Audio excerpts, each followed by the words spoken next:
You mentioned in your Vanity Fair interview that you spend time looking for the language and the look for a project. So your day one, when you get the script, is there anything that starts to form in your mind when you get the Ted Lasso Biscuit script? Well, it was early on, it was episode two. So the cool thing about having episode two is a pilot is very, very hard, as we all know. It's so tricky for everyone. How do you introduce all these characters? How do you make them likable?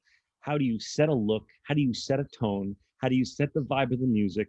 And you have in this world where there's so much content and people are really going to give you like maybe 10 minutes to see if they're in. You got to pull them in and then you got to stick the landing so well that they go, okay, let me try episode two. And then episode two is a chance where you can begin to spread out and go, okay, we've introduced you to everyone. Now we're going to sort of talk about, introduce what the tone of the show could be in addition to what we first threw at you. And I think Biscuits is a perfect example of this because it shows you that this Jason isn't just going to be a fish out of water story. It's also going to have an incredible amount of heart. It's going to show you a man who isn't bullshit. He is truly this kind and this loving. Um, and how is that going to reverberate through this little community of people involved in this team? Um, and in addition, my episode introduced how they would, as a unit, shoot the football soccer of it all because the pilot didn't really have any in it.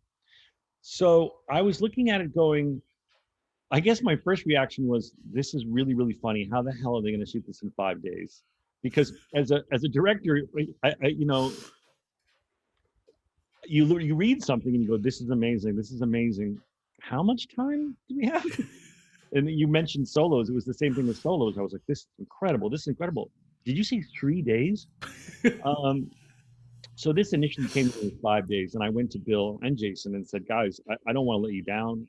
I don't want to let Apple down. There's just no way to accomplish this in 5 days. And I feel like I have 10,000 hours with single camera comedy to have a good sense of that. And Bill, who has 50,000, was like, I know, just do what you can, don't panic. We're working on getting more time. And eventually they did. I think they switched to 7-day schedule on Lasso. On Scrubs, we only had 5, which was pretty incredible when you look at what we would do in a week. Um, so I look at it and I go, I look at it for tone. I look at it for where there's opportunities for unique cinematography. Um, Scenes that where there might be a moment for cool shots or cool walk and talks. Where can I set interesting looks that will make the show feel broader than a very simple establishing shot over tighter. I want to bring some style to the show and bring a unique look to the show. Where do I do that? How do I do that? I have to, of course, study the pilot to see what's begun to have been established. And of course, talk to the showrunners, Bill and Jason, to see what's their appetite. What do they want? Sometimes the camera's a huge character. The camera was a star in Scrubs. It was everywhere and all over the place and doing the most insane shit. Do these guys want that, or do they want a calmer camera that's more observing and quieter? Um, so you're assessing what they want. You're assessing kind of what the pilot. You're not going to run wild from the pilot tone. You want to work with that. So that's what I'm kind of reading for in the first pass, to go, what scenes here are emotional, which ones are more comedic, and where can I insert some style? I can definitely see that in just in general from your episode, aside from, every episode of the show was so well directed, but like I can see the little things that make it your episode, like like nobody else did the center frame of the bowl and the cereal coming in, like those little jokes, I like those little POV jokes are so funny to me. Thank And you. I then had a whole lot more that got cut, by the way. yeah, I have a question about that too coming Release up, the but yeah. director's cut, Jason. No, Zach Braff director's cut now. It's funny. Like I was just it's thinking good though. I about would Scrub. say, sorry, you go Yeah. ahead. No, you first. You first. I'm just saying it's great to have people that save you from yourself. And I do think that I had they gave me they introduced the army men in this episode, and I'm like, oh my goodness, there's so much cool shit I can do with these army men. But again, it's episode 2. You're figuring what's the tone of the show. I'm there to serve the showrunners. What do you guys want? because I could fucking have a field day with these army men. Um, and you guys got to tell me what the tone is. You know, do you want to go a little bit crazy with these army men? They let me go a little crazy with the army men, but there were some shots that I had in there that were, we did some really fucking cool stuff that they were like, you know what? In this moment, that's a little bit outside of the tone that we're establishing. So I joked to them like, release the cut with the crazy army men. They were great guardrails, I think, for me because, um, again, I'm a bit showier with the camera than I think initially they wanted, and some of that stuff's in there. I love the shot that they kept in of Rebecca alone at her island, kitchen island in the end. The camera, you're in black, and you come up from her stark kitchen island. It's just like black marble, and the only thing on is the flickering TV and a glass of wine and the army man, and then we just sort of arm out over the island. It just shows such loneliness, and um, it's like the ultimate example of money can't buy you happiness because she's just sitting there depressed and alone in a flat that must cost millions and millions of dollars, or a house that costs millions and millions of dollars. Um, so there were beautiful little shots like that, and the sort of, I love the sort of macro rack from the army man to her face looking at it, and you know, there's lots of stuff in there I love. One of my favorite shots in that is when the press are attacking her in the room, and they Oh, and the camera, the rack focus back to her head. That was one of my questions. I love that shot because I love the way it, like, you can tell that the press hurt her with that, but she doesn't want to let people yes, know. Oh, yes, so exactly. You good. got it. And it's like she doesn't let them know, but you see the rack to her ear, and you see flash, flash, flash, flash, flash, goosh, goosh, goosh, goosh, goosh, and you just see her, and then you cut to her face as she pulls it together. Yeah, I love that stuff, man. That was like my Michael Mann moment. He does a lot of beautiful stuff like that. Pause 2 seconds for the goldfish. I did you have anything to do with the editing of the episode? Yeah, I did a director's cut. Yeah. So you waited exactly 10 seconds before Ted says anything. I love that. I watched it earlier this morning, and I caught it this morning, and I'm like, yeah, and I just started laughing. I was like, There's and I another had to moment. check the time, and I was like, it There's was another exactly moment 10 seconds. there's a Jason and Bill really love a joke that you have to wait for. Like there's another moment where Jason runs and is holding the door for Hannah, and she takes forever to come out. And Yes, I love it was a very tricky that. joke to do because that's a set that's not, that set door doesn't lead to where they're supposed to be coming from. So we couldn't shoot down the hallway. And they were like, that's fine, just stay on Jason. And I'm like, oh, you want to just stay on Jason this whole time? And they're like, yes, that's what's funny. And I was like, all right, but how long? And they're like, too long. And That and was they one of were my right. favorite jokes. That was all Jason and Bill. That was so funny. They were just like, we want it to be longer than you think it should be. I have to admit, I was skeptical holding on Jason, waiting for her that long. And you hear her footsteps. There's So another moment. that was tricky to shoot because you know, you kind of wanted to see, you know, my instinct was you wanted to see her down the hall coming and waiting, cutting to him, cutting back. But because of what the set was, we couldn't do that. And Jason and Bill were like, no, it's just as funny. Just stay on me waiting. I think it worked, man. I think it worked really well. I think Yeah, that joke, great. and then that joke, and I talked to some of the cast of Ted Lasso a few weeks ago, but I told Jeremy the "Caesar you later" moment Oh my goodness. was one of my favorites. I watched that. When I first saw it, I rewound that moment like 45 times at least, just to hear hear him. Jason did varying degrees of running back in, um, just to have it, you know, because you don't know how big you want on it. And I think that was the last take where he was just huge. And it was so fucking funny. We were just dying laughing on set. And we were like, well, that's obviously the one you're going to put in the cut. That's also the episode where High Five Tree. I just did a movie with an 8-year-old boy, and he found out I directed Biscuits, and he comes up to me, he goes, "High five, Tree," which which is so funny. And I think that was a Bill joke on set on the day. He whispered to Jason, he's like, you know, Bill's great, and well, they're both great at this. You look around the environment, and you go, I never noticed that the hat rack looks like a tree, why don't you high five it on the way out and say high five tree? And they're like you just do that. You go, that could be funny. And then of course Jason Sudeikis does it. And it's hilarious. Just those jokes, they work so well. And like, I'm also kind of disappointed that the episode wasn't nominated for writing as well.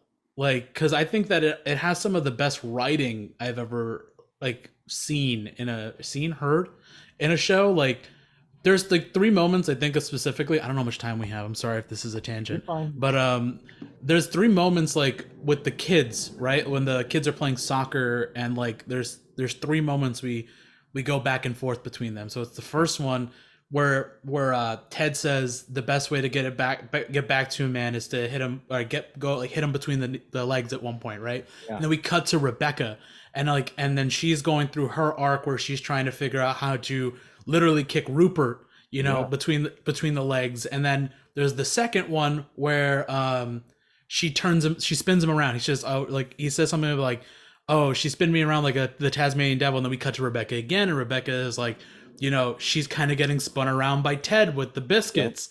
Yep. And then the third time where he's like, you won't see me coming. And then when she's playing with when he's playing with the kid at the end and joking around, he's like, you won't see me coming. And we cut on that to Rebecca again. And then we cut to the biscuits and him making it. And I think that is just like such fantastic writing. You don't always need to have films that are just plot. Like, you can have moments as long as they work within the film. Like they could have these like messy moments is what I call them. Like, even though they're not messy, I refer to that in reference to like, tight, clean scripts, like the Save the Cat style, right? Alexander Payne said to me, he gave me a note on something, and I really, really look up to him. And he said, "Muscle a tear," about a scene, meaning like, I get what you're doing, and it's good. He goes, but what does it mean to you if I tell you to muscle a tear? And I always think of that when I'm writing. I go, okay, this is the clean, simple, by the book version of this. What is the specificity that you as a filmmaker are bringing to this scene? If it's a scene in a coffee shop between two old friends and they're catching up and one of them reveals something, okay, we've seen that 9 zillion times. What is the specificity and the uniqueness of your storytelling as that's only going to come out of your brain? That's a way to tell this story without upstaging the scene. Because if you get too showy, oh, well, my thing is I'm going to spin around the camera and then I'm going to cut to a bird's eye down. Well, then I'm not paying attention to the fucking scene. So what is it in the dialogue? What is it about the characters? What is it about the wardrobe? What is it that is a non-upstaging specific thing that you can give the scene? And so that's kind of what it meant to me was the scene is clear, it is what it is, but what's your unique take on it? Why are you telling me this story? What's unique about your version of this story? Yeah, that's one of the things that I've like struggled with in the past, where I'm just like, I'm always trying to shoot in a way where the filmmaking is not distracting, where I want the camera to be part of it, but like I'm not somebody who likes to be like, here's a crane shot and here's like a drone going down and we're getting into a close up. I'm like, that always takes me out. Yeah. We all love dope cinematography and crazy shots. I love gear and gack so much. But there's times, and I use this as an example. I'm sure there's a handful of shots that I shot for this show that were really cool shots, but they weren't. Jason and Bill probably saved me from myself because they went, yeah, that's a really fucking cool shot, but that's upstaging the moment a bit. And I think you got to be careful about that as a filmmaker. Depending on what kind of story you're telling. Does the cool shot make the story better, or does it upstage? So your dad was a theater actor, right? Not by profession, just his hobby. Yeah. He was a trial attorney, and he loved the theater more than anything. Well, baseball and the theater. So not only would we come into New York City to see all the plays, but he was active in the community theater. And because he was very talented and very charming, and of course a trial attorney, he knew how to get in front of people. He would always get like leading roles. So for me, I didn't know that the local community theater wasn't, professional. And to me, it seemed professional, and it was exciting. And that was what got me into acting in the first place, just going to see him in the local shows. I was interested to know if, looking back now, if there's anything that you learned from your father that you use today. Oh my God, we don't have enough time, but yes, a zillion things. How do you mean specifically? Do you mean specifically in the arts?